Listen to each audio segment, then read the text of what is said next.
नमस्कार बच्चों, बाल गोविंदम ऑनलाइन क्लासेस में आपका स्वागत है।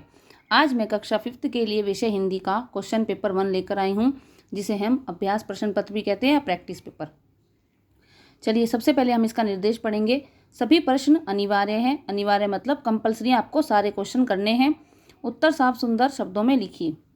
क्वेश्चन नंबर 1 है हमारा, सही उत्तर का क्रमाक्षर कोष्टक में लिखिए। कोष्टक यानी कि आपको बॉक्स मिले हुए हैं 4, इसमें से आपका एक क्वेश्चन करेक्ट है और 3 रॉन्ग है, तो आपको जो करेक्ट ऑप्शन है उस पर टिक लगाना है।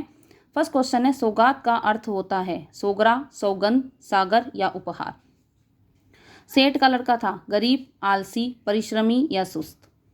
अब दिए गए शब्दों से रिक्त स्थानों की पूर्ति कीजिए। दुखने, बेटी, सरवर, मत।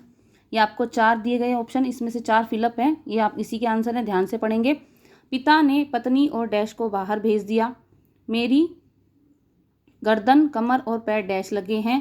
डैश पिए न पान, रहीमन धागा प्रेम का, डैश तोड़ो छिटकाए। ये टिकअप और ये फिलअप आपकी बुक में ही हैं, उसे ध्यान से देख लेंगे। मैंने अगर नहीं करवाए तो उनके आंसर चैप्टर में ही, आप चैप्टर पढ़ेंगे तो आपको समझ में आ जाएंगे। नेक्स्ट क्वेश्चन, पिता ने बेटे को बुलाकर क्या कहा। आपका एक लाइन में आंसर देना है ये आपको। प्रश्न नंबर 8 है, भरत किससे खेलते थे। ये सब बच्चों को पता है कि भरत किससे खेलते थे। चलिए, नेक्स्ट क्वेश्चन है हमारा प्रश्न नंबर 9, खंड अ के शब्दों को खंड ब के शब्दों से मिलान करें। यहाँ पे 2 ऑप्शन दिए गए हैं, एक आ और ब।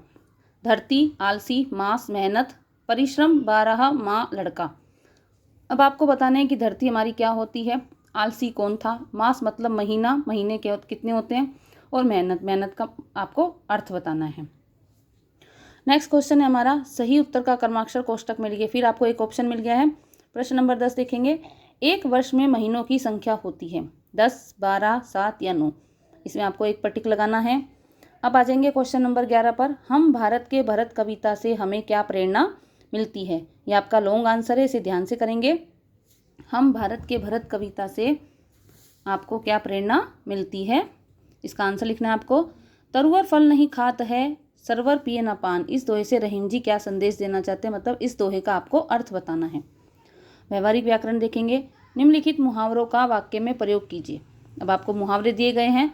अगर मगर करना, इसका अर्थ भी लिखना है और इसका वाक्य प्रयोग भी करना है आपको। 9, 2, 11 होना, इसका भी अर्थ और वाक्य प्रयोग दोनों लिखने हैं आपको। क्वेश्चन नंबर 14 है, निम्नलिखित वाक्यों में से संज्ञा शब्द छांट कर लिखिए। फर्स्ट नंबर, राम चलता है, इसमें आपको संज्ञा शब्द बताना है, सिर्फ संज्ञा क्या है। सेकंड, जानवर चर रहे हैं, इसमें सिर्फ आपको संज्ञा बताना है।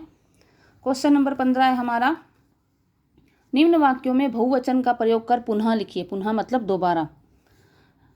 फर्स्ट नंबर है, मैदान में लड़का खेल रहा है, इसका बहुवचन बनाना है आपको, पूरा सेंटेंस लिखना है। सेकंड नंबर, तालाब में मछली तैर रही है, इसका भी आपको बहुवचन बनाना है। 16 क्वेश्चन देखेंगे, सज्जन प्लस ता सज्जनता बना, यानी कि अगर हमने सज्जन शब्द में ता जोड़ दिया तो वो सज्जनता हो गया। इसी तरह से आपको ता जोड़कर 4 नए शब्द बनाने हैं। आपको अपनी तरफ से ये 4 नए शब्द बनाने हैं ता जोड़कर।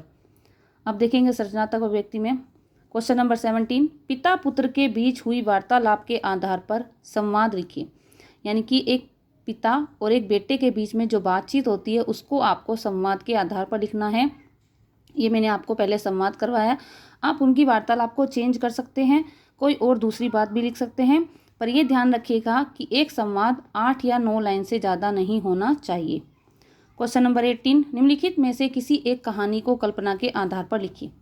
कल्पना मतलब आप अपने मन से भी उस कहानी को लिख सकते हैं। शेर व खरगोश, बिल्ली के गले में घंटी, 2 कहानी है, इसमें से आपको एक कहानी लिखनी है। अथवा, अथवा यानी कि अब आप अगर कहानी नहीं करना चाहते तो नेक्स्ट क्वेश्चन भी है आपके ऑप्शन में, निम्नलिखित विषयों में से किसी एक विषय पर 10 पंक्तियों में निबंध लिखिए। पंक्तियाँ मतलब आपको 10 लाइन में 10 लाइन्स में निबंध लिखना है। निबंध है हमारा टेलीविज़न या मेरा प्यारा देश। अब आपको ये चूज़ करना है कि आप कहानी लिखेंगे या निबंध लिखेंगे। जो आपको अच्छे से आता है आपको इन दोनों में से एक क्वेश्चन कर सकते हैं। संवाद आपको कंपलसरी करना है, पत्र आपको कंपलसरी करना है। अब पत्र देखेंगे, अपने प्रधानाध्यापक को बीमारी के कारण अवकाश हेतु प्रार्थना पत्र लिखिए। अब आप अपने प्रिंसिपल को, अपने टीचर को, आप बीमार हैं, आपको छुट्टी लेनी है, तो आप उसके लिए प्रार्थना पत्र कैसे लिखेंगे वो आपको लिखना है। अब आ जाएंगे परिवेश सजगता। ये देखिए बच्चों, मैंने आपको करवाया नहीं है क्वेश्चन, लेकिन इसमें कुछ ऐसा खास नहीं है, कॉमन क्वेश्चन है आपका। इसे कैसे करेंगे? क्वेश्चन है हमारा, आप अपने कक्षा कक्ष को सुंदर व आकर्षक कैसे बना सकते हैं। ये क्वेश्चन अक्सर बोर्ड के एग्जाम में आता है, इसलिए मैं अभी से आपको इसकी प्रैक्टिस करवा रही हूँ कि आप अपने कक्षा कक्ष क्या होता है? आपका क्लासरूम, जहाँ आप पढ़ते हैं, आप उसे सजाएंगे और सुंदर व आकर्षक कैसे बना सकते हैं। ये आंसर आपको सिर्फ 4 या 5 लाइन में आप लिख सकते हैं। जैसे आप महापुरुषों के चित्र लगाएंगे, कक्षा को साफ रखेंगे, कचरादान में डालेंगे, कचरा पेटी में, सुंदर सुंदर चित्र लगाएंगे, बोर्ड सजाएंगे आप वगैरह वगैरह। अपने बड़ों से पूछकर या आपके भाई बहन जो बोर्ड एग्ज़ाम दे चुके हैं उसमें से उनसे पूछकर आप इसका आंसर लिख सकते हैं। आप इसे अपने मन से भी बना सकते हैं। आशा करती हूँ कि आपको पूरा पेपर समझ में आया होगा। अगर तो भी आपको पेपर समझ नहीं आया तो आप अपनी हिंदी की किताब खोलिए, जो चैप्टर मैंने करवाए, नीति के दोहे, मेहनत की कमाई, भारत के भरत, उन तीनों चैप्टर को आप आराम से पढ़िए, ध्यान से पढ़िए, समझिए, तो आपको पूरा पेपर समझ में आ जाएगा। निबंध और कहानी में से आपको एक करना है। फिर बता रही हूँ आपको, संवाद और पत्र कंपल्सरी हैं। धन्यवाद बच्चों।